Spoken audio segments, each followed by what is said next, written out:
Acts chapter 27.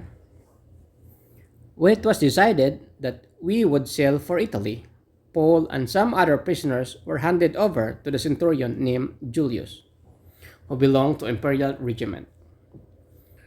We boarded a ship from Adramyttium about to sail for ports along the coast of the province of Asia, and we put out to sea.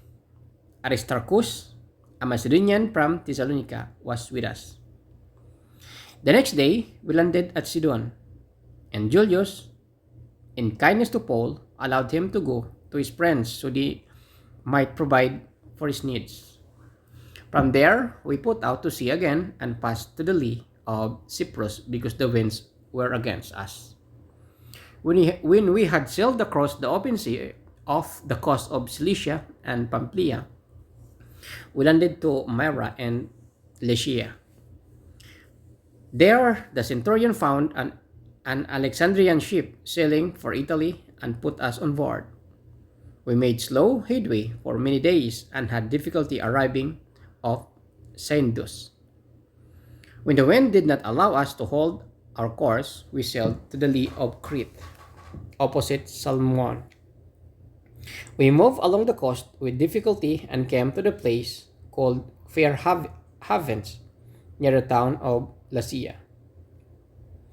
Much time had been lost, and sailing had already become dangerous because by now it was after the day of atonement. So Paul warned them, "Men, I can see that our voyage is going to be disastrous and bring great loss to ship and cargo, and to our own lives also." But the centurion, instead of listening to what Paul said, followed the advice of the pilot and of the owner of the ship. Since the harbor was unsuitable to winter in, the majority decided that we should sail on, hoping to reach Phoenix and winter there. This was a harbor in Crete, facing both southwest and northwest. When a gentle south wind began to blow, they saw their opportunity. So they weighed anchor and sailed along the shore of Crete. Before very long, a wind of hurricane force called the northeaster swept down from the island. The ship was caught by the storm and could not head into the wind, so we gave way to it and were driven along. As we passed to the lee of a small island called Cauda, we were hardly able to make a lifeboat secure, so the men hoisted it aboard.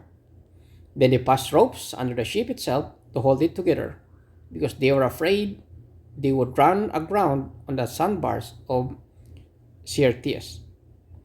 They lowered the sea anchor and let the ship be driven along. We took such a violent battering from the storm that the next day they began to throw the cargo overboard. On the third day, they threw the ship tackle overboard with their own hands. When neither sun nor stars appeared for many days and the storm continued raging, we finally gave up all hope of being saved. After they had gone a long time without food, Paul stood up before them and said, "Men, you should have taken my advice not to sail from Crete. Then you would have spared yourselves with damage and loss. But now I urge you to keep up your courage, because not one of you will be lost, only the ship will be destroyed."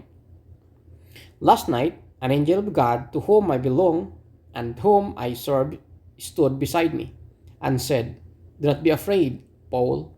You must stand trial before Caesar, and God has graciously given you the lives of all who sail with you. So keep up your courage, men, for I have faith in God that it will be happen just as He told me. Nevertheless, we must run aground on some island." On the 14th night, they were still being driven across the Adriatic Sea. When about midnight, the sailors sensed they were approaching land. They took sounding and found that the water was 120 feet deep.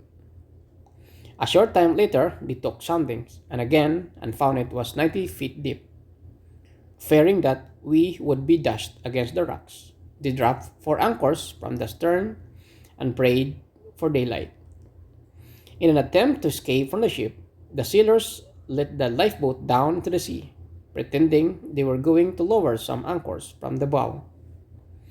Then Paul said to the centurion and the soldiers, "Unless these men stay with the ship, you cannot be saved." So the soldiers cut the ropes that held the lifeboat, and it is drift away. Just before dawn, Paul asked them all to eat. For the last 14 days, he said, you have been in constant suspense and have gone without food. You haven't eaten anything. Now I urge you to take some food. You need it to survive. Not one of you will lose a single hair from his head. After he said this, he took some bread and gave thanks to God in front of them all. Then he broke it and began to eat. They were all encouraged and ate some food themselves. Altogether, there were 276 of us on board. When they had eaten as much as they wanted, they lightened the ship by throwing the grain into the sea.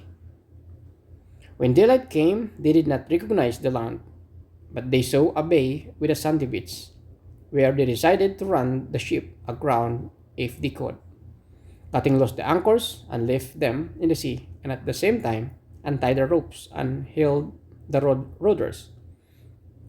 Then they hoisted the foresail to the wind and made to the beach. But the ship struck a sandbar and ran aground. The bow stuck fast and would not move, and the stern was broken to pieces by the pounding of the surf. The soldiers planned to kill the prisoners to prevent any of them from swimming away and escaping. But the centurion wanted to spare Paul's life and keep them from carrying out their plan. He ordered those who could swim to jump overboard first and get to the land. The rest were to get there on planks or on other pieces of the ship. In this way, everyone reached the land safely.